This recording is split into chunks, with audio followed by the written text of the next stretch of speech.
Bom dia a todos. Para mim é um prazer estar aqui, poder falar um pouco dessa questão de Brasil, que acho que o Ronaldo Lemos deu uma dica aí no final também, falar um pouquinho do país que a gente vive, né? Vamos falar um pouquinho de Brasil. O Brasil vive um momento muito especial, né? A gente está falando basicamente de um país que está crescendo, inflação sob controle, petróleo, Copa do Mundo, Olimpíada, né? Então a gente está todo mundo muito animado com relação às perspectivas do Brasil, parece que só tem notícias boas, né? Eu queria só fazer não um contraponto, porque eu acho que eu também estou otimista, acho que as coisas devem caminhar bem, né? Mas falar um pouco sobre como é que a gente encara essa situação de irmos bem num país que vai mal, né? Quer dizer, como é que eu tenho dito que acho que não dá para irmos bem indefinidamente num país que vai mal. Eu estava em Madrid na semana passada, eu sou presidente do Grupo Santander aqui no Brasil, e no domingo o cara veio me trazer um encarte do jornal El País, que é o jornal mais importante de Madrid, que falava sobre a questão da violência nas favelas no Rio de Janeiro, né? E eu fiquei envergonhado daquele negócio, né? Como é que pode a gente conviver com tudo isso, né? Como é que a gente fala tanto de um país que vai bem e deixa uma grande parte da população por detrás? Eu sempre tive para mim muito claro que não dá para irmos bem num país que vai mal. Blindar carro, subir muro, não vai resolver o problema. Ou a gente traz todo mundo junto, ou isso aqui vai ser um problema lá na frente, né? E na mão de quem que está isso? Quer dizer, o que as empresas podem fazer para isso? O que as pessoas podem fazer para isso? Costumo dizer que importa sim o que você faz no dia a dia. Eu falo primeiro de empresas, depois falo de pessoas, mas misturar um pouco os dois, obviamente. Importa o que você faz no dia a dia, né?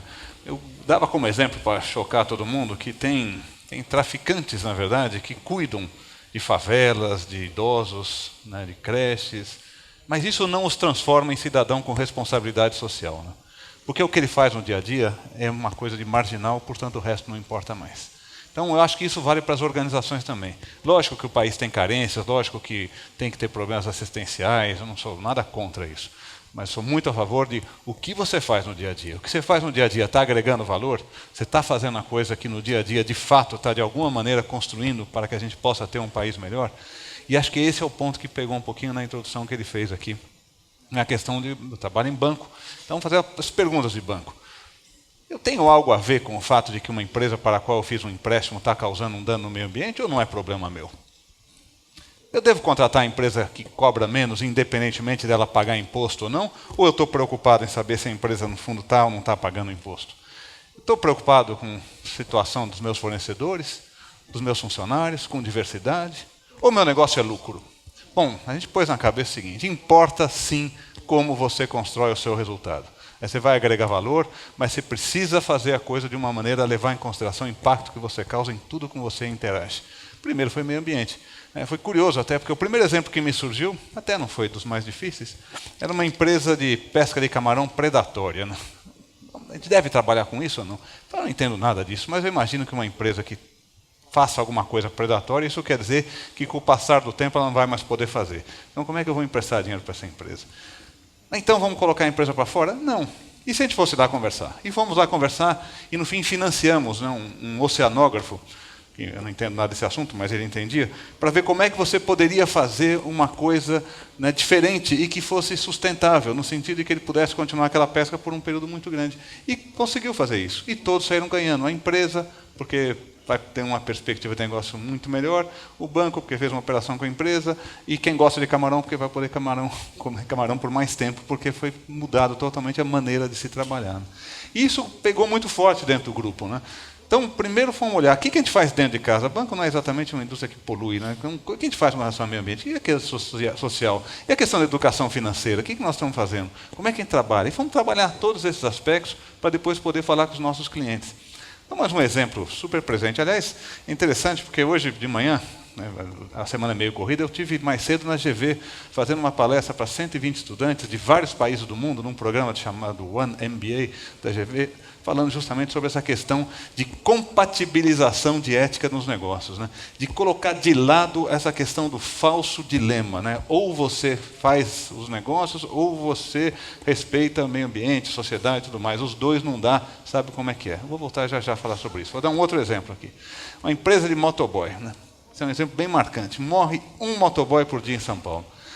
Questão: o banco é responsável por isso ou não? As empresas onde vocês possam trabalhar ou com as quais se relacionam é responsável por isso ou não? Começou a falar, não é problema meu, não tem nada a ver, nem sei como é que funciona. A outra atitude é saber, eu acho que somos responsáveis, sim. Acho que é muito cinismo falar, não tenho nada a ver com isso, e deixa lá, e se morrer, morreu. O que a gente fez? Fomos falar com uma empresa chamada Help Express, uma senhora chamada Ione, que contra todos os que trabalham nessa indústria de motoboy, ela começou a treinar o motoboy, melhorou a qualidade do equipamento, treinou as famílias e, pasmem, reduziu a zero o número de acidentes e entrega mais rápido que as outras.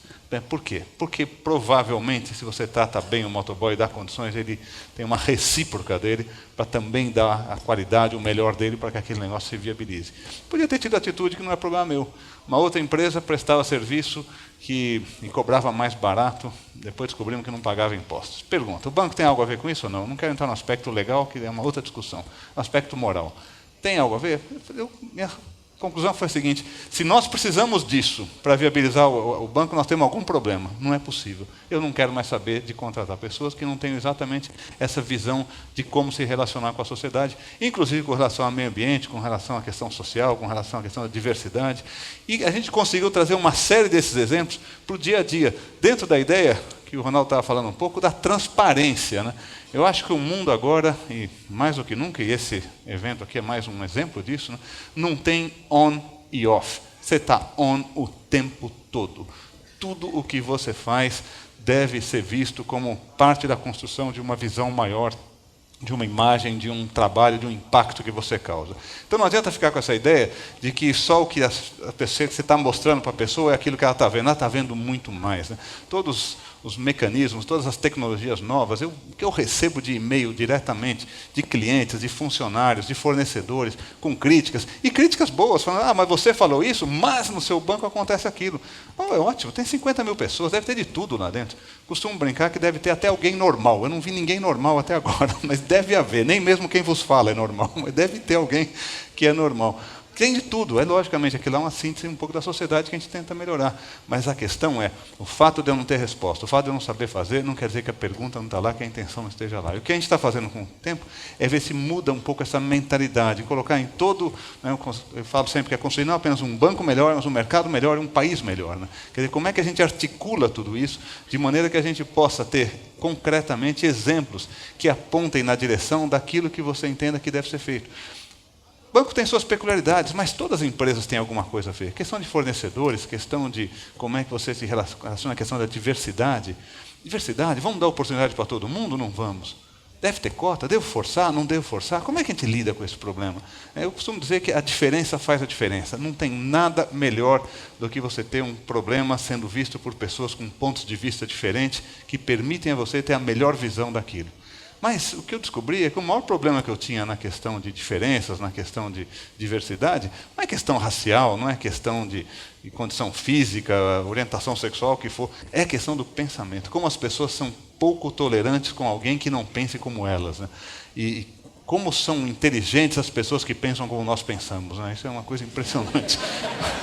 E como é ruim você, no fundo, se cercar disso. Né?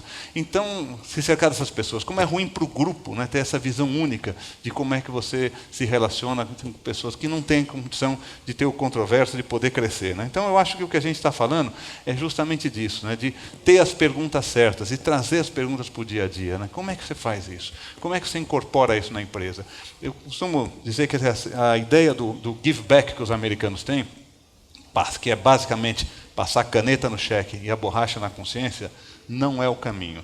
O caminho é você fazer a coisa certa e depois, obviamente, em função de uma sociedade carente como é a nossa, ter sim seus programas, mas baseado também naquilo que você faz no dia a dia. Né? Isso é empresa, né? E nós como indivíduos, né? Quer dizer, como é que funciona? Como é que eu entrei nessa, né? E por que eu peguei um sábado de manhã, estou aqui, sábado de manhã eu estava lá na GV? É um pouco essa causa, essa visão, né? De que eu acho que a gente tem que ter um referencial de que no Brasil você pode ter sucesso sem transigir. Né? Isso é uma coisa que eu passei a vida inteira. Eu estava lembrando ainda nessa palestra da GV, que eu estudei na GV, e tinha sempre, eu também no colégio que eu fiz antes, sempre tinha esse negócio de você mudou muito, a geração de vocês já é diferente, mas enfim, costumo dizer que assim, a nossa geração não deixou um mundo melhor para os nossos filhos, vai deixar pelo menos filhos melhores para o nosso mundo. Né? Acho que vocês vão fazer um trabalho melhor do que a minha geração fez. Mas era comum chegar na escola e tinha um problema, tinha uma prova, e daí, você estudou? E o legal era responder não. Não estudei, fui no jogo, fui no cinema, tá meio blasé, sempre dá um jeito de passar sem estudar, sem fazer muito. O cara que estudava certamente não tinha aceitação social, é solapado, né? Expressão, me desculpe aqui, né? O CDF nada mais é do que trazer para baixo quem está lá em cima, né? Para ver se deixa todo mundo medíocre e vamos que vamos. Né?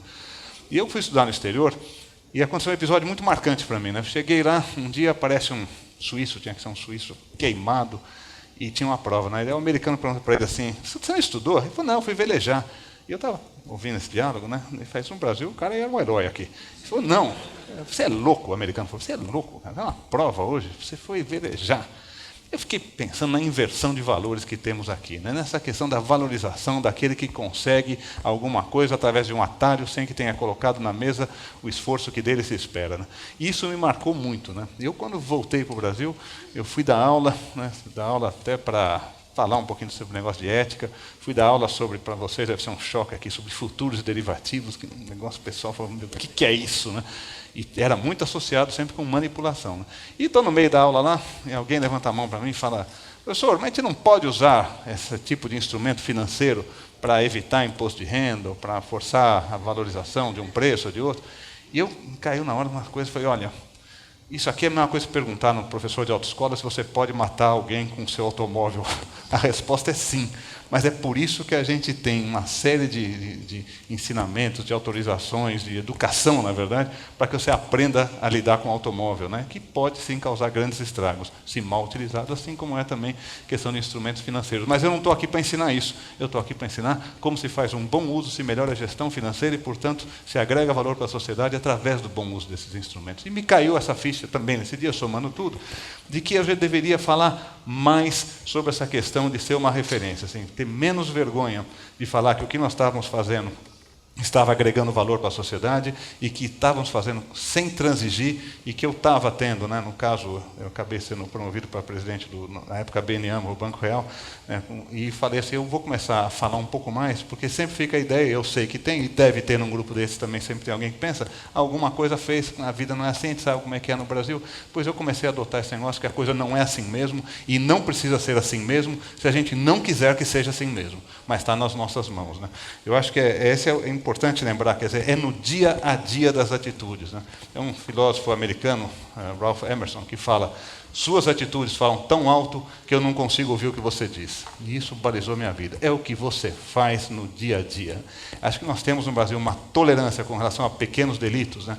Uma tolerância, até uma leniência no vocabulário, de chamar de informal, né? Um tipo de atividade econômica que tecnicamente é ilegal, e acho que a gente teria muito mais coercitivo se entendesse que é ilegal algumas coisas, não são apenas atividades informais, para que a gente coloque todo mundo numa mesma página, e a gente possa ter, eu falo que a gente tem uma mania também, de ficar sempre olhando para o governo. Né? Eu faço questão nessas palestras de não falar uma coisa do governo. Está na nossa mão. Né? O país precisa, sim, de reforma de previdência, trabalhista, fiscal, tributária, mas a mais importante é a reforma de valores. Reforma de valores não é o governo que faz. Somos nós, no dia a dia, na nossa atitude diante de um problema, diante de uma dificuldade, diante de uma multa de trânsito, diante de uma multa de um fiscal. Como é que você reage àquilo? O que você faz e o que você dá como exemplo? Eu não sei definir ética também, nem quero. Vou ser muito pouco filosófico, eu costumo dizer que ética é fazer a coisa de uma forma que você possa conversar à noite com seus filhos na mesa da sala de jantar. Você pode conversar, provavelmente o que você fez foi ético e foi transparente. Né? Mas eu acho que essa ideia que a sociedade que nós vivemos, ela não é dissociada de nós. Ela é, sim, a somatória do que cada um de nós faz no dia a dia. Sociedade não existe. Ela é simplesmente a somatória do que eu faço, do que ela faz, do que ele faz. Cada um faz uma coisa. Somatória disso da sociedade que somos no Brasil. Né? Então, eu queria só terminar, encaminhando aqui para o encerramento da mensagem que eu queria passar, e que, no fundo, né, o Brasil vai ser o que dele nós fizermos. Né? Não existe outra coisa, não está sendo terceirizado para que o governo faça, para que a gente fique do lado de cá, mas sim para que nós nos mobilizemos. Eu lembro, e dou sempre esse exemplo também, que a gente está evoluindo muito como consumidor. Né? Eu lembro que o meu pai, há muitos anos atrás, comprou um liquidificador na saudosa Casas Mapping, e daí fomos lá, né? Eu e ele, que o liquidificador não tinha funcionado. E o cara falou assim, olha, O senhor abriu a embalagem, agora não dá mais para trocar o liquidificador. Eu falei, mas peraí, meu pai falou, como é que você queria que eu soubesse que ele não funcionava antes de abrir? Ah, mas o senhor abriu, sinto muito, agora é o problema do senhor. E era assim que era tratado um consumidor no Brasil há 20, 25 anos atrás. Evoluímos muito. O consumidor hoje, não precisa dizer, você vai lá, você troca o produto, recebe dinheiro, assunto liquidado. Isso é uma evolução que vocês não percebem, que muitos de vocês mais jovens que eu estou vendo não viram como é que a coisa começou. Daí passou a ser também uma coisa de consumidor de serviços. Né? É a gente entender que em serviços, que é menos tangível, porque eu não sei se funciona ou não funciona, se fui bem atendido no restaurante ou no banco ou não fui, mas o liquidificador você sabe. Não sabe, mas as pessoas estão passando a reclamar, que eu acho ótimo. Aliás, só reclama quem tem autoestima e acha que merece alguma coisa melhor do que aquilo que foi dado. Né? Mas nós não evoluímos ainda como consumidor de cidadania. Né? A gente continua votando, continua pagando imposto, mas como se fosse uma coisa distinta, nos colocamos confortavelmente na posição de ficar aqui, com uma série de pequenos delitos, e criticando os que estão lá como se fossem coisas dissociadas.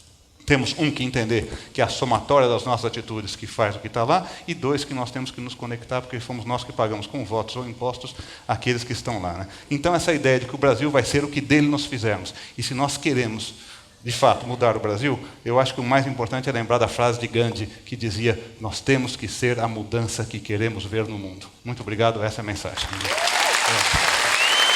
Obrigado. Obrigado. Agradeço.